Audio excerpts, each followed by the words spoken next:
আজকে এই পার্সেলটা নিয়ে এমন একটা ঘটনা ঘটে গেছে যেটা আমার ডেলিভারি লাইফে কখনো ঘটেনি। কেন বলছি তোমরা নিজের চোখেই দেখো।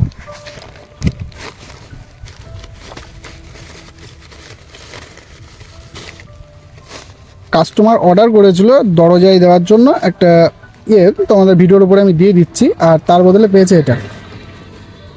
প্রথমবার যে এটা পেলো তা না, প্রথমবার যখন অর্ডার করেছিল আমি রিপ্লেসমেন্ট করাতে গেছিলাম কালকে, আর গিয়ে দেখি একটা ছেঁড়া বই আর একটা খাতা পেয়েছিল।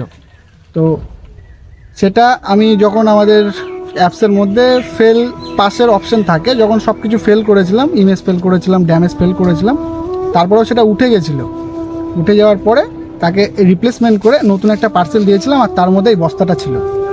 এখন তোমরা হয়তো অনেকে মনে করতে পারো যে ডেলিভারি বয়দের হাতেই থাকে, ভেতরে ভুলভাল জিনিস পার্সেল আসে, কিন্তু সেটা কিন্তু আমাদের হাতে কিছুই থাকে না।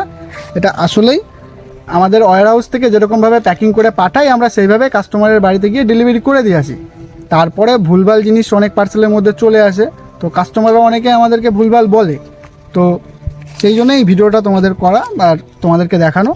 এই বস্তাটা কিন্তু রিটার্ন হয়েছে, কাস্টমার যেটা পেয়েছে ও কাস্টমার কেয়ারে কল করে রিটার্ন করেছিল বলেই আজকেও আমি সব ফেল মারার পরেও রিটার্নটা অ্যাপ্রুভ হয়ে গেছে। হয়তো এতক্ষণে কাস্টমারের টাকাটাও ঢুকে গেছে। বন্ধুরা, আরও তোমাদের একটা কথা বলার জন্য ভিডিওটা বিশেষ করে করা।